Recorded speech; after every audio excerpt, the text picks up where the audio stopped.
آلك وأصحابك يا حبيب الله الصلاة والسلام عليك يا نبي الله وعلى آلك وأصحابك يا نور الله نويت سنة الاعتكاف۔ پیارے پیارے اسلامی بھائیوں اور مدنی چینل کے ناظرین، جمعہ کا دن ہے، اللہ کی رحمتوں کے نزول کا دن ہے، اور ہم نماز جمعہ کے لیے جامع مسجد فیضان غوث پاک میں موجود ہیں۔ اللہ کریم ہم سب کا جمع ہونا اپنی بارگاہ میں قبول فرمائے اور آج کے اس مبارک اجتماع کی برکتیں نصیب فرمائے۔ درود پاک پڑھنے کے بے شمار فضائل و برکات ہیں۔ کعبے کے بدر الدجا، طیبہ کے شمس الضحیٰ صلی اللہ تعالیٰ علیہ وسلم کا فرمان عالی شان ہے، صلو علیہا واجتہدوا فی الدعاء وقولوا اللہم صلی علی محمد وعلی آل محمد صلی اللہ علیہ وسلم۔ آقا علیہ السلام فرماتے ہیں، یعنی مجھ پر درود پاک بھیجو اور دعا میں خوب کوشش کرو اور کہو اللہم صلی علی محمد وعلی آل محمد صلی اللہ علیہ وسلم۔ تو یہ درود پاک بڑا پیارا درود پاک ہے، اس میں نبی پاک پر بھی درود بھیجا گیا ہے، آل رسول پر بھی درود بھیجا گیا ہے، اور اس میں نبی پاک نے گویا ہمیں دعا کی قبولیت کا ایک نسخہ بھی بتا دیا کہ جب بھی دعا مانگیں تو درود پاک پڑھیں۔ آپ دیکھیں ماشاءاللہ مسجدوں میں دعا ہوتی ہے تو دعا سے پہلے بھی درود پڑھا جاتا ہے، دعا کے آخر میں بھی درود پڑھا جاتا ہے۔ تو یہ بڑا کمال کا طریقہ ہے کہ اگر آپ اول آخر دعا کے اندر درود پاک پڑھ لیں تو چونکہ درود پاک مقبول ہے تو اللہ کی رحمت سے یہ بعید ہے کہ پہلا قبول کر لے، آخری قبول کر لے، درمیان کا چھوڑ دے، ایسا نہیں ہوگا۔ درود پاک کی برکت سے انشاءاللہ دعائیں بھی قبول ہو جائیں گی۔ اور سبحان اللہ، چونکہ جمعہ کا دن ہے، ہر جمعے کو ایک حدیث پاک ہم کوشش کرتے ہیں، پھر دہراتے ہیں کہ اللہ کے نبی علیہ السلام کا فرمان جس کا مضمون ہے کہ جو جمعہ کے دن 200 بار درود پاک پڑھے اس کے 200 برس کے گناہ معاف کر دیے جاتے ہیں۔ تو جتنا ہو سکے جمعہ کے دن اسپیشلی کثرت درود پاک کرنی ہے۔ آئیے مل کر محبت کے ساتھ بآواز بلند درود پاک پڑھ لیں۔ صلو علی الحبیب صلی اللہ تعالی علی محمد صلی اللہ علیہ وآلہ وسلم۔ یاد کر کے شہ دو عالم کو پڑھیے با چشم نم درود و سلام۔ وہ دعا مستجاب ہوتی ہے، وہ دعا قبول ہوتی ہے جس میں ہوتا ہے ضم درود و سلام۔ مشکلوں کے سبھی اندھیروں میں، مشکلوں کے سبھی اندھیروں میں ہے ضیائے کرم درود و سلام۔ محبت کے ساتھ درود پاک۔ صلو علی الحبیب صلی اللہ تعالی علی محمد وعلی آل محمد صلی اللہ تعالی علیہ وآلہ وسلم۔ الحمدللہ جمعے کو جب بھی مجھے بیان کرنے کا یہاں موقع ملتا ہے، ہم اپنے بیان کا ٹاپک رکھتے ہیں قرآن کی باتیں۔ قرآن کی کچھ آیتیں ہوتی ہیں، ہم اس کو سمجھنے کی کوشش کرتے ہیں اور اس سے ملنے والا میسج لیتے ہیں۔ آج قرآن پاک کی جو آیت ہے پارہ نمبر 1 ہے، سورہ بقرہ ہے، اور آیت نمبر ہے 99۔ اللہ کریم اس آیت میں کیا ارشاد فرماتا ہے؟ بسم اللہ الرحمن الرحیم۔ وَلَقَدْ أَنزَلْنَا إِلَيْكَ آيَاتٍ بَيِّنَاتٍ وَمَا يَكْفُرُ بِهَا إِلَّا الْفَاسِقُونَ۔ اللہ کریم قرآن مجید فرقان حمید کی اس آیت پہ کیا ارشاد فرماتا ہے؟ آسان ترجمہ قرآن کنز العرفان۔ اور بے شک ہم نے تمہاری طرف روشن آیتیں نازل کی اور ان کا انکار صرف نافرمان ہی کرتے ہیں۔ اب ذرا غور کیجئے، یہ آیت کے پیچھے پس منظر کیا ہے، شان نزول کیا ہے؟ ابن سوریہ نام کا ایک غیر مسلم تھا، بنی اسرائیل میں سے تھا۔ حضرت عبداللہ ابن عباس رضی اللہ تعالیٰ عنہ فرماتے ہیں کہ ایک دن ابن سوریہ نبی پاک علیہ السلام کے سامنے بڑی جرت اور جسارت کرتے ہوئے، بدتمیزی کرتے ہوئے کہتا ہے، اے محمد صلی اللہ تعالیٰ علیہ وسلم، آپ کوئی ایسی چیز نہیں لائے جسے ہم پہچانتے ہو، اللہ پاک نے آپ پر کوئی واضح نشانی نہیں اتاری۔ اس بدبخت کے جواب میں اللہ کریم نے آیت کریمہ نازل فرمائی. کیا آیت ہے جو ابھی ہم نے سنی؟ وَلَقَدْ أَنزَلْنَا إِلَيْكَ آيَاتٍ بَيِّنَاتٍ وَمَا يَكْفُرُ بِهَا إِلَّا الْفَاسِقُونَ، اور بے شک ہم نے تمہاری طرف روشن آیتیں نازل کی اور ان کا انکار صرف نافرمان ہی کرتے ہیں. ایک روایت یوں بھی ہے کہ حضرت معاذ بن جبل رضی اللہ تعالیٰ عنہ ایک دن یہودیوں کو شرم دلاتے ہوئے فرماتے ہیں. حضرت معاذ بن جبل بھی ایمان لائے تھے نا، تو وہ یہودیوں کو شرم دلاتے ہوئے فرماتے ہیں کہ تم وہ ہو جو ہمیں آخری نبی کی نشانیاں بتاتے تھے، تم نے ہی وہ نشانیاں بتائیں جنہیں دیکھ کر ہم نے کلمہ پڑھ لیا. جب پیارے آقا تشریف لائے تم نے جو نشانیاں بتائیں وہ ہم نے ان میں دیکھی، ہم نے کلمہ پڑھ لیا، مگر تم کلمہ کیوں نہیں پڑھتے؟ اللہ اکبر. تو یہودی کہتے ہیں کہ تورات میں جو نشانیاں لکھی ہیں یہ وہ نبی نہیں ہیں، یہ کوئی واضح نشانی لے کر نہیں آئے. ان کے جواب میں اللہ نے یہ آیت نازل فرمائی وَلَقَدْ أَنزَلْنَا إِلَيْكَ آيَاتٍ بَيِّنَاتٍ وَمَا يَكْفُرُ بِهَا إِلَّا الْفَاسِقُونَ، اور بے شک ہم نے تمہاری طرف روشن آیتیں یعنی روشن واضح نشانیاں نازل فرمائیں اور ان کا انکار صرف نافرمان ہی کرتے ہیں. اللہ اکبر. ایسی واضح نشانیاں قرآن کہتا ہے جس کا کوئی انکار نہیں کر سکتا. ہاں صرف فاسق طبیعت والے جو محض دشمنی اور عداوت رکھتے ہیں وہ انکار کرنے والے ہیں. اللہ اکبر. اب اس آیت کا پہلے تو تفصیل تو سمجھیں گے مگر ذرا اسلوب دیکھیں، انداز قرآن دیکھیں. مجھے بتائیں نا اعتراض کون کر رہا ہے؟ کفار کر رہے ہیں، یہودی کر رہے ہیں کہ نبی پاک پر کوئی واضح نشانی نہیں. اللہ کریم ان کو جواب نہیں دے رہا کہ اے ابن سوریہ یا اے یہودیوں تم جھوٹے ہو. اللہ اپنے حبیب سے گفتگو فرما رہا ہے. اس آیت قرآنی کا جو رخ ہے، جو مخاطب ہے، وہ کون ہے؟ وہ سرکار دو عالم علیہ الصلوۃ والسلام ہے. اللہ نے یہ نہیں فرمایا کہ اے ابن سوریہ ہم نے بڑی نشانیاں نازل کی، بلکہ فرمایا اے محبوب ہم نے آپ پر بہت سی واضح نشانیاں ظاہر کی ہیں، نازل فرمائی ہیں. سوچئے اب اللہ پاک نے نشانیاں اتاری ہیں، نبی پاک علیہ الصلوۃ والسلام پر اتاری ہیں.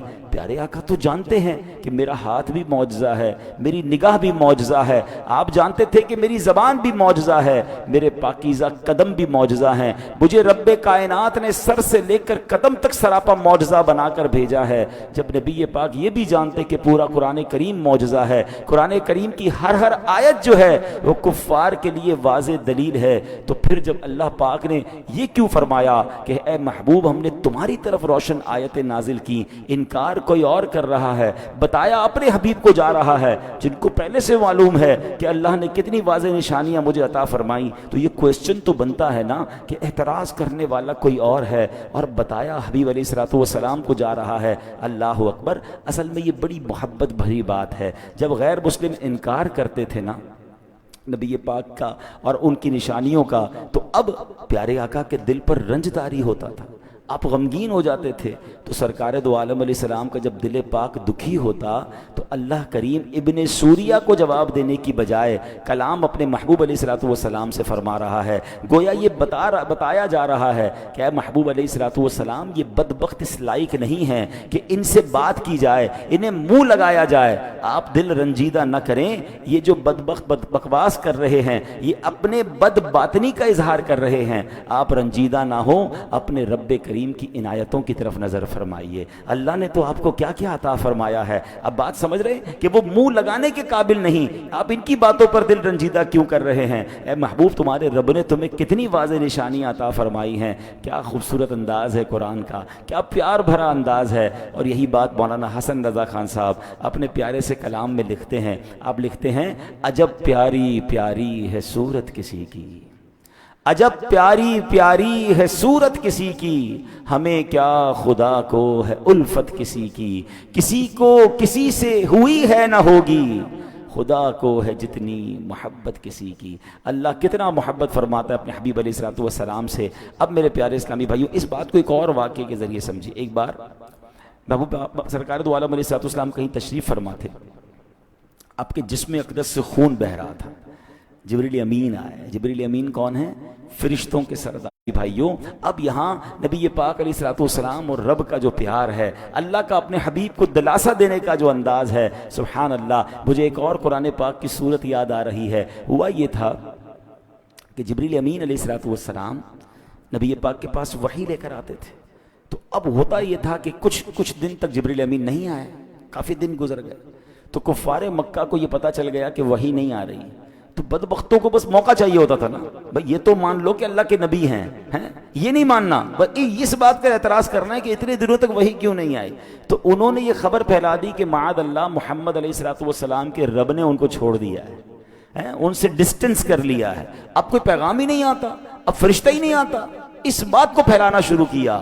اللہ اکبر، جب یہ بات پھیلائی تو نبی پاک تک بھی یہ بات پہنچ گئی کہ کفار ایسی باتیں کر رہے ہیں، تو اللہ کے حبیب علیہ الصلوۃ والسلام کے دل پر رنج گزرا۔ اب ذرا غور کریں، دل مصطفیٰ غمگین ہو، یہ رب کو کب گوارا ہے، تو اب نبی پاک کو دلاسا کیسے دیا گیا؟ اللہ اکبر، قرآن کی پوری سورت نازل کی گئی۔ اچھا اب آپ ایک بات دیکھیں، آپ کا کوئی پیارا غمزدہ ہو جائے، آپ کا کوئی پیارا غمگین ہو جائے، بچہ ہو یا رشتہ دار ہو، آپ کیا کرتے ہیں؟ پہلے جا کر اچھی باتیں کرتے ہیں، اس کی تعریف کرتے ہیں، اس کو کوئی تحفہ دیتے ہیں۔ اب دیکھو نبی پاک سے رب کس طرح ارشاد فرماتا ہے، بسم اللہ الرحمن الرحیم، قرآن کہتا ہے وَالضُّحَىٰ وَاللَّيْلِ إِذَا سَجَىٰ۔ علماء کہتے ہیں وَالضُّحَىٰ سے مراد نبی پاک کے چمکتے چہرے کی قسم ہے، وَاللَّيْلِ إِذَا سَجَىٰ سے پیارے آقا کی کالی زلفوں کی بات ہو رہی ہے۔ اللہ اکبر، اللہ قرآن میں محبوب کے چہرے اور زلفوں کی قسم اٹھا رہا ہے تاکہ محبوب کی دل جوئی ہو جائے۔ وَالضُّحَىٰ وَاللَّيْلِ إِذَا سَجَىٰ۔ اب کفار کہہ رہے ہیں کہ رب نے چھوڑ دیا ہے، رب قرآن میں جواب کر فرما رہا ہے مَا وَدَّعَكَ رَبُّكَ وَمَا قَلَىٰ، اے محبوب تمہارے رب نے تمہیں چھوڑا نہیں ہے، نہ وہ تمہیں چھوڑے گا۔ اللہ اکبر، وَلَلْآخِرَةُ خَيْرٌ لَكَ مِنَ الْأُولَىٰ۔ اب انعام دیا جا رہا ہے، پہلے تعریف کر دی، پھر کفار کو جواب دے دیا، اور اب تحفہ کیا دیا جا رہا ہے کہ اے محبوب تمہاری آنے والی ہر گھڑی پچھلی گھڑی سے بہتر ہے، ہر لمحہ تمہارے ترقی ہو رہی ہے، ہر لمحہ تمہارے کمالات بڑھ رہے ہیں۔ اور اگلی آیت تو کمال ہے نا، اللہ فرماتا ہے وَلَسَوْفَ يُعْتِيكَ رَبُّكَ فَتَرْضَىٰ، اے محبوب ان قریب تمہارا رب تمہیں اتنا دے گا کہ تم راضی ہو جاؤ گے۔ کیسی آفر ہے کہ جو چاہیے وہ ملے گا جب تک راضی نہ ہوگے۔ اور ہم کیوں نہ نبی پاک سے محبت کریں کہ جب یہ آیت نازل ہوئی، جبریل امین یہ آیت لے کر آئے، تو نبی پاک علیہ السلام کو جب یہ پتا چلا کہ رب نے یہ فرمایا ہے کہ اے محبوب اتنا دیں گے کہ تم راضی ہو جاؤ گے، تو سنو میرے آقا نے کیا مانگا۔ آئے ہائے، نبی پاک علیہ السلام فرماتے ہیں میں اس وقت تک راضی نہ ہوں گا جب تک میرا ایک ایک امتی جنت میں داخل نہ ہو جائے۔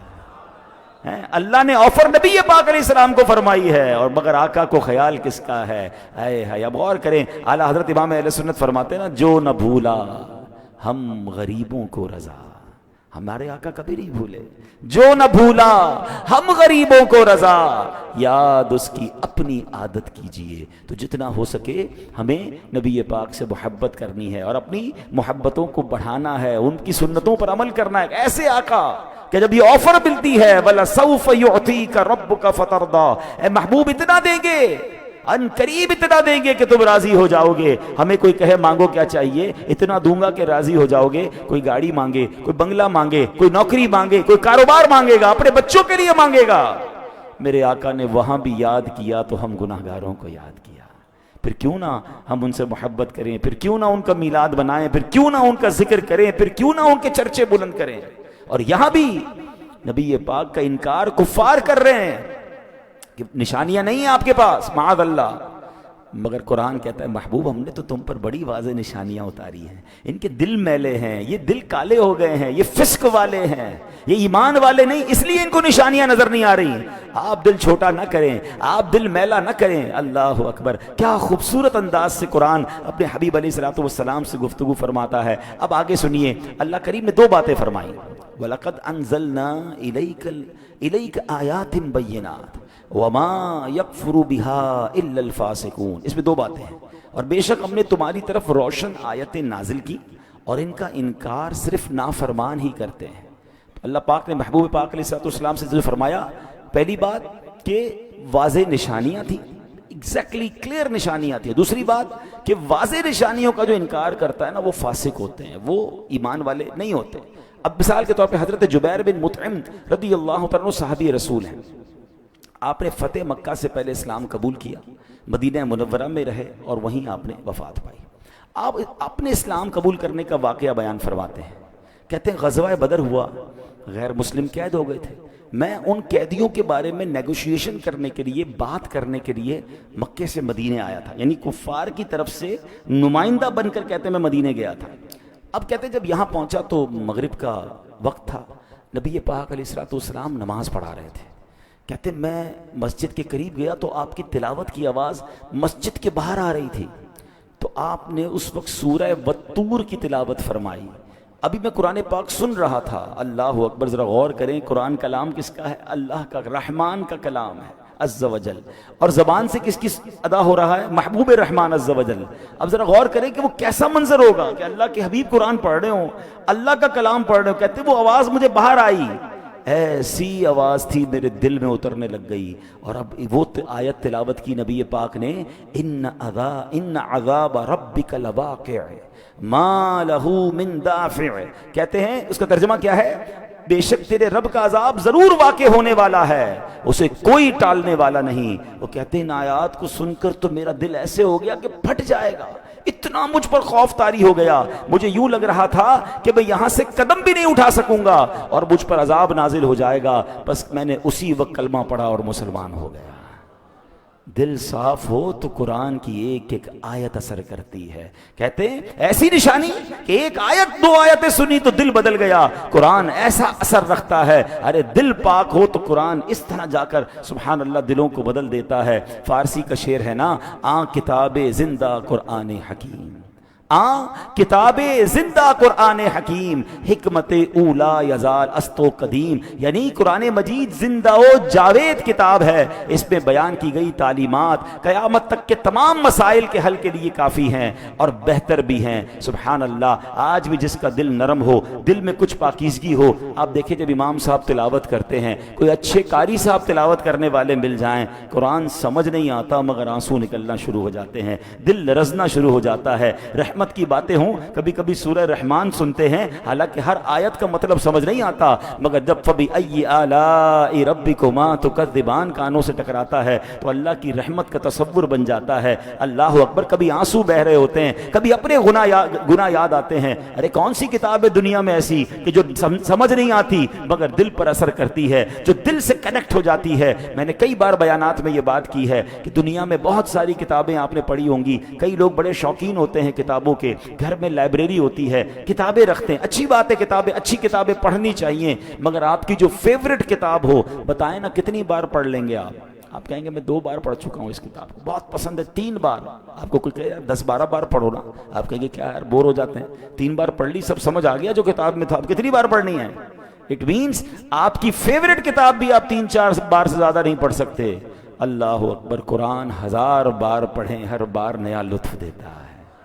قرآن پرانا نہیں ہوتا، کوئی آپ کو نہیں ملے گا یار بچپن سے قرآن پڑھ رہا ہوں بور ہو گیا ہوں، معاذ اللہ، اگر ایسا ہے تو خود اپنے دل کا علاج کروائے، ورنہ قرآن تو ہر بار نئی تازگی دیتا ہے، زندہ کتاب ہے نا، اللہ کا کلام ہے، اور قرآن خود معجزہ ہے۔ اللہ اکبر، مجھے بتائیں دنیا میں کون سی کتاب ہے جو 6 سال 5 سال کا بچہ پوری یاد کر لے، اور وہ بچہ یاد کر لے جس کی زبان عربی نہ ہو، پنجابی، اردو، سندھی بولنے والا، بلوچی بولنے والا، افریقی زبان بولنے والا، یورپ کی زبان بولنے والا، جس کو قرآن سمجھ نہیں آ رہا مگر پورا قرآن، اچھا یاد بھی کیسے ہوتا ہے؟ زبر زیر پیش بھی صحیح یاد ہوتا ہے، پورا کا پورا قرآن محفوظ ہو جاتا ہے دل کے اندر۔ کیا ہے یہ ہماری آنکھوں کے سامنے ہے کہ کیسی نشانیاں ہیں۔ بات یہ کہ نشانیوں کو ماننے والا چاہیے، دل اب نہیں ماننے والا، غیر مسلم نہیں مانتے، ان کو قرآن سے کوئی اٹریکشن ہی نہیں ہوتی، مگر آپ دیکھیں کہ جس نے قرآن کو صحیح پڑھا، آپ کو پتہ ہے 9/11 کے بعد امریکہ میں سب سے زیادہ اسلام پھیلا،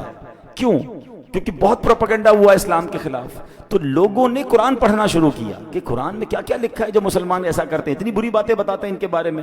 تو ریسرچ جن لوگوں نے قرآن پہ کرنا شروع کی، قرآن نے ان کے دل پر اثر کرنا شروع کر دیا، لوگ کلمہ پڑھتے گئے، اسلام قبول کرتے گئے، اور ایسا ہی ہوتا تھا کہ اسلام کی نیگیٹیوٹی کو تلاش کرنے جو لوگ نکلتے تھے وہ کلمہ پڑھ کر مسلمان ہو جاتے۔ ایسا ہی ایک واقعہ مجھے یاد آیا کہ نبی پاک علیہ الصلوۃ والسلام کی شان ایسی ہے کہ قرآن میں بھی کوئی عیب نہیں ڈھونڈ سکتا، اور نبی پاک علیہ الصلوۃ والسلام السلام میں بھی کوئی عیب نہیں ڈھونڈ سکتا. اللہ نے ایسے سچے نبی عطا فرمائے, ایسے کامل نبی عطا فرمائے. سبحان اللہ. اعلیٰ حضرت تو کہتے ہیں عیب تو چھوڑو, عیب کا گمان بھی کوئی نہیں کر سکتا. وہ کمال حسن حضور ہے کہ گمان نقص جہاں نہیں, یہی پھول خار سے دور ہے, یہی شمع ہے کہ دھواں نہیں. یعنی یہ ایک ایسے آقا ہیں جن میں نقص تو چھوڑو, نقص کا گمان بھی کوئی نہیں کر سکتا. اللہ نے ایسا کامل و اکمل ہمیں آقا علیہ الصلوۃ والسلام عطا فرمائے. اب ایک بار کیا ہوا کہ کچھ غیر مسلم بڑے بڑے عالم بیٹھے اور باتیں کرتے کرتے ان کا موضوع نبی پاک علیہ الصلوۃ والسلام کی طرف ہو گیا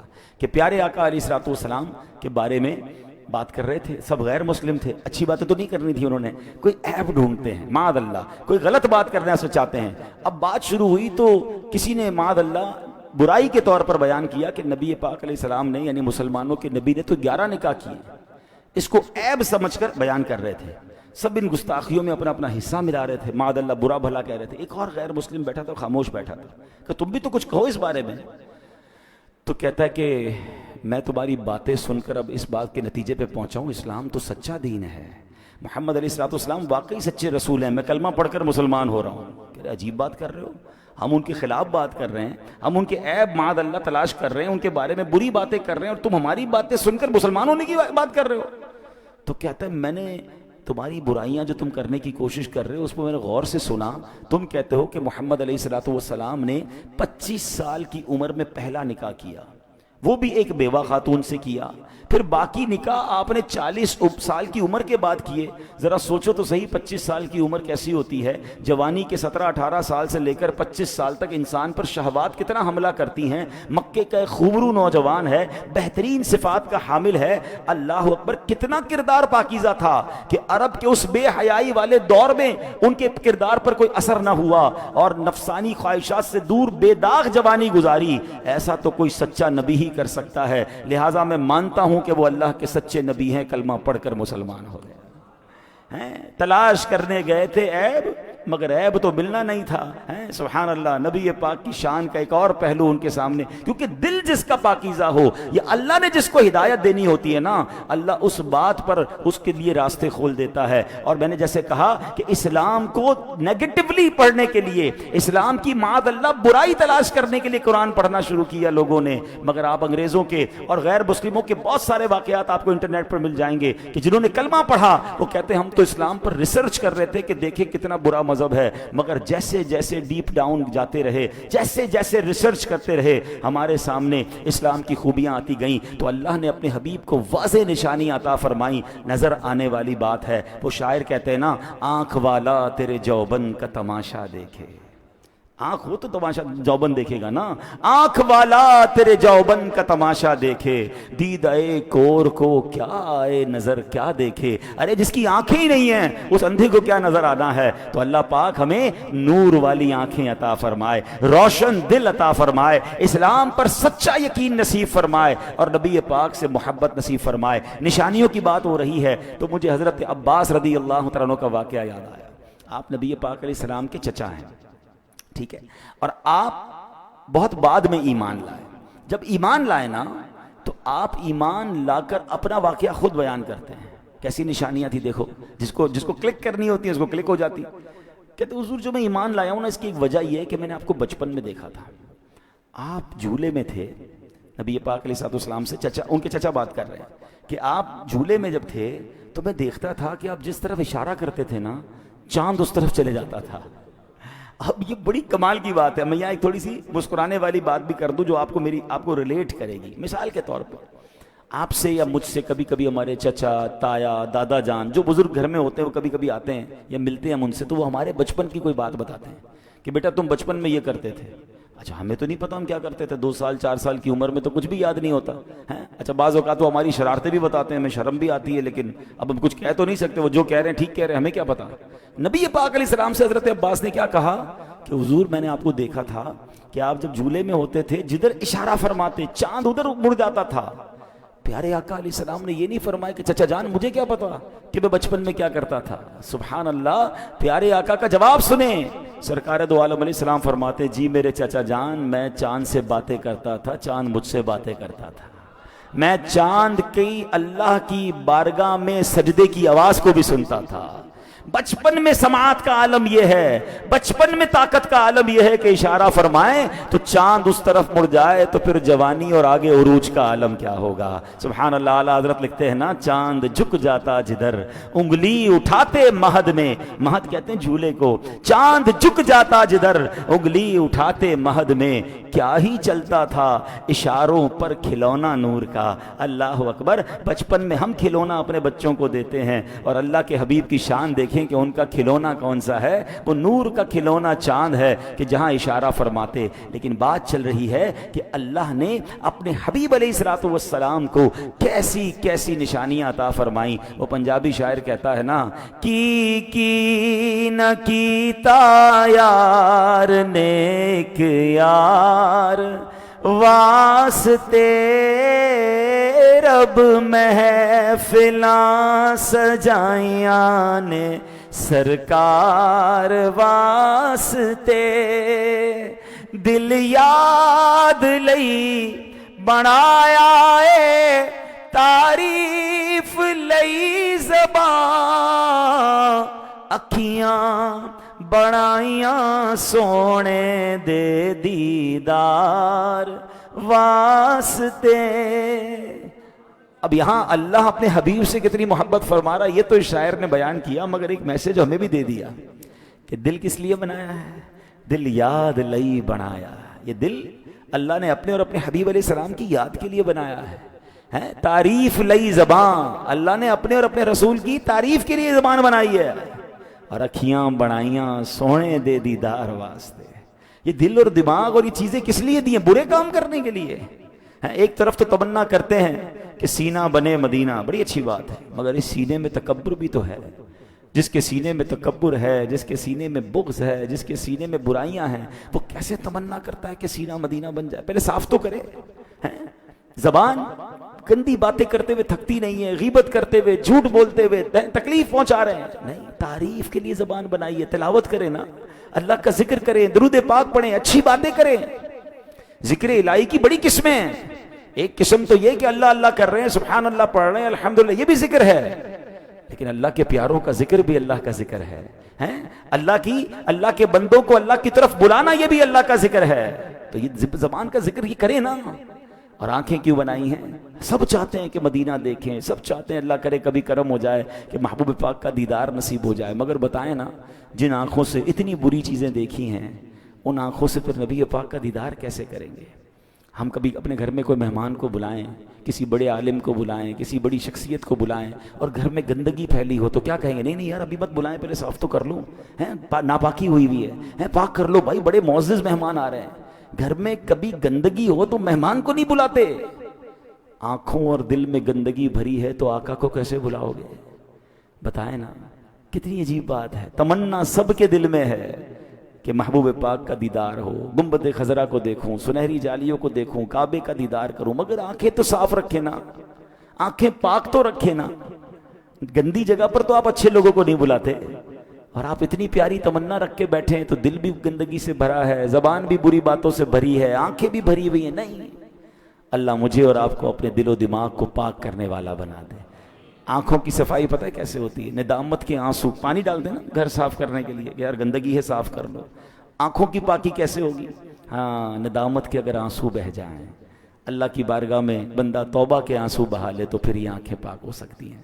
اللہ مجھے اور آپ کو اپنی آنکھوں کو، اپنی زبان کو، اپنے دل و دماغ کو پاک کرنے کی توفیق عطا فرمائے۔ تو بات ہو رہی تھی کہ کیسا سچا دین ہے ہمارا، کیا خوبصورت کلام پاک ہے کہ جس میں نشانیاں ہی نشانیاں ہیں۔ بس بات یہ ہے کہ جن بدبختوں کے دماغ کے اندر، جس کو کہتے ہیں نا کہ بے حیائی ہے اور لا دینیت ہے اور ناپاکی ہے، ان کو قرآن اور اسلام میں سچائی نظر نہیں آتی۔ اب مثال کے طور پہ قرآن کے سچا ہونے کی میں ایک اور آپ کو لاجیکلی دلیل دیتا ہوں، پھر اپنے بیان کو ہم اینڈ کرتے ہیں۔ کہ مثال کے طور پہ میں آپ سے کہوں کہ میرے پاس سر درد کی دوا ہے اور وہ بڑی اچھی ہے، اب میں جھوٹ کہہ رہا ہوں یہ سچ کہہ رہا ہوں، اس کا نتیجہ کیسے نکلے گا؟ کہ آپ دوائی کھا کے دیکھ لیں، سر درد ٹھیک ہو جائے تو میں سچا ہوں، نہیں ٹھیک ہوا تو میں جھوٹا ہوں۔ ایسے ہی لوگ ہوتے ہیں، فائنل تو اسی طرح ہوگا نا۔